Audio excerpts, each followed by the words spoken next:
Radhe Radhe, a spiritual good morning to one and all on Saturday, 25th March 2023. Here for this recap video in our continuing journey for Bhagavad Gita Study Chapter 7 is Mummy with Me.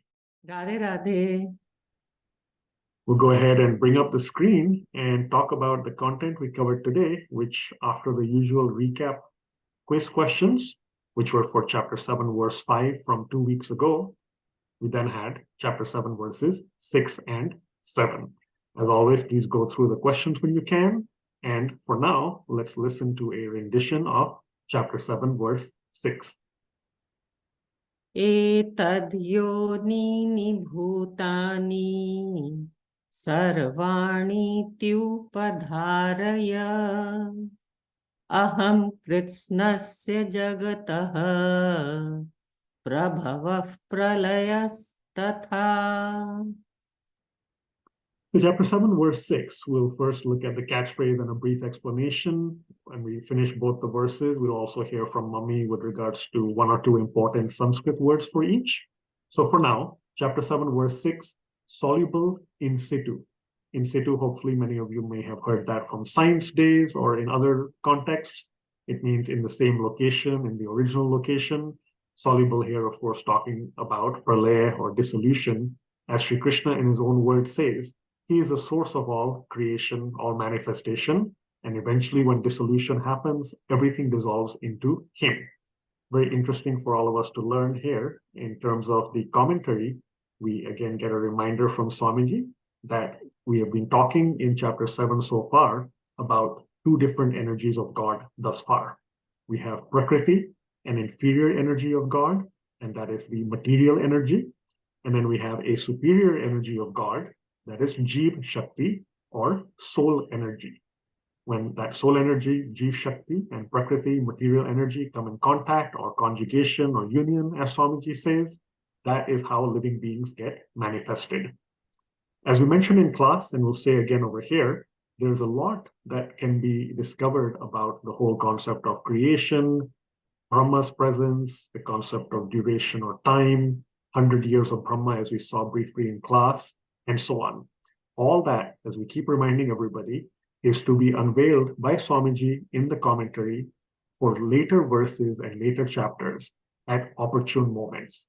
So, as always, we continue to sit in Arjun's shoes, hearing in a way the Bhagavad Gita's verses unfolding live from the words of Sri Krishna one by one, with explanation and meanings provided by Swamiji as each verse continues bit by bit.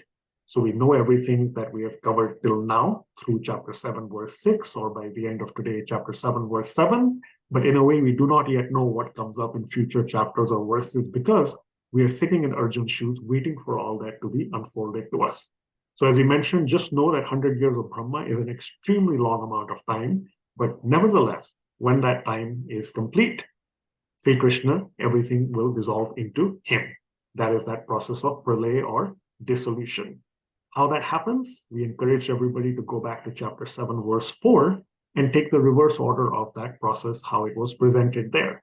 So you have the Panch Mahabhuta, the 5 gross elements. They will merge into the Panch Tanmatra, the 5 subtle elements, which then merge into Ahankar, Ahankar into Mahan, Mahan into Prakriti, and then finally back into Sri Krishna, in this case specifically, the body of Mahavishnu, which is a form of the Supreme Lord.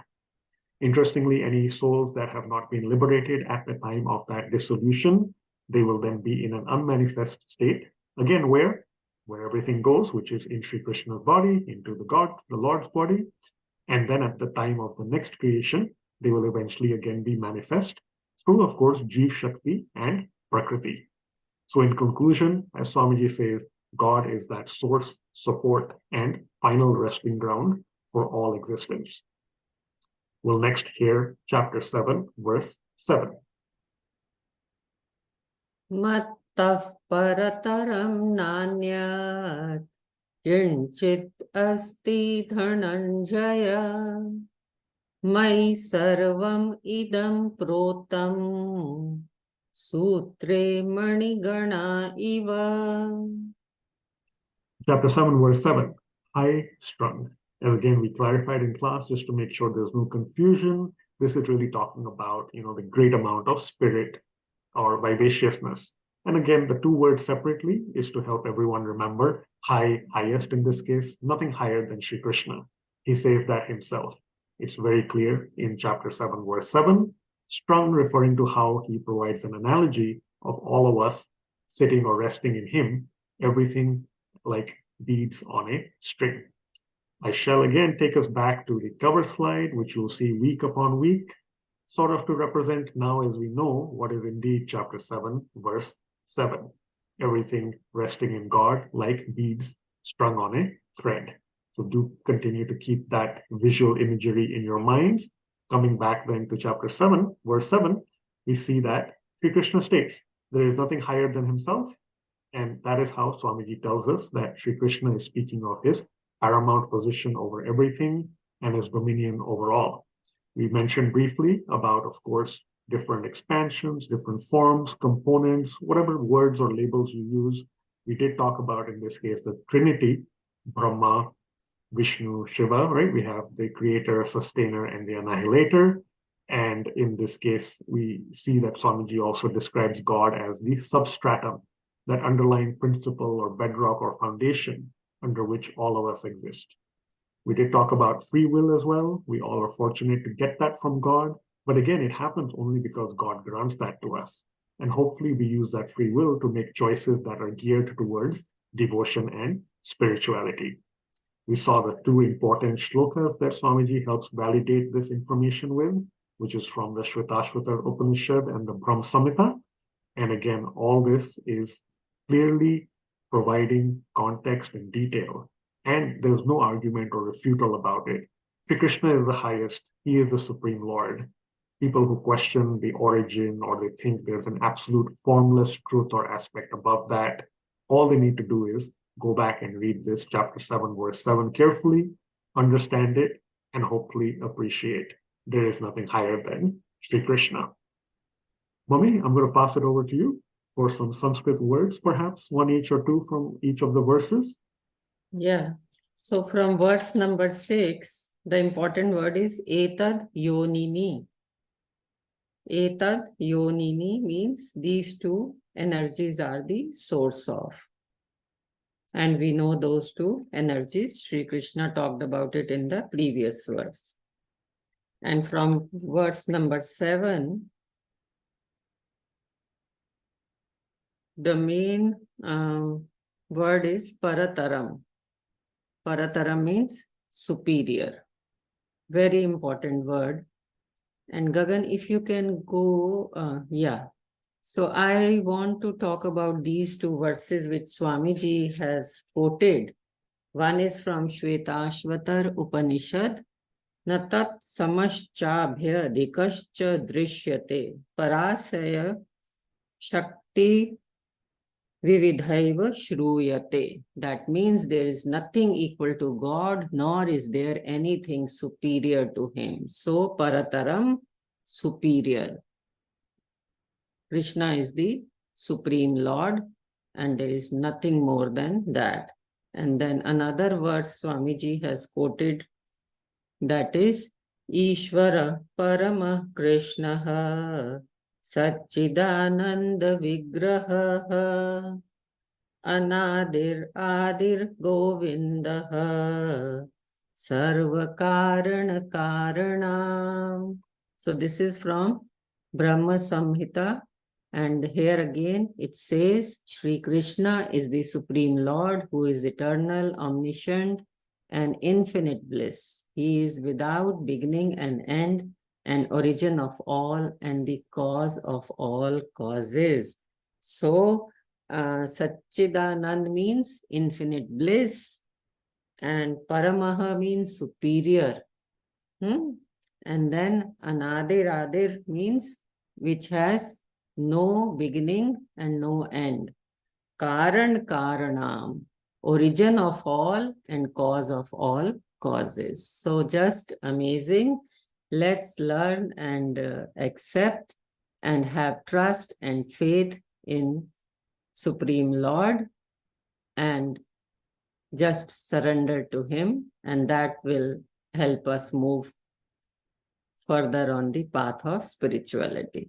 Over to you, Gagan. Yeah, two interesting things you mentioned. Surrender. A lot of that is going to come up later in chapter 7. We'll be talking about different kinds of people who surrender or who don't. And then, as you mentioned, without beginning and end, etc., despite that, of course, the Lord does take avatars, right? So the Lord descends upon earth to uphold dharma, righteousness. And in that context, we happen to also cover, we presented a meditation, everyone took part, for the birth of Lord Ram in conjunction with Ram Navami coming up in just a few days, Thursday, March 30th, 2023.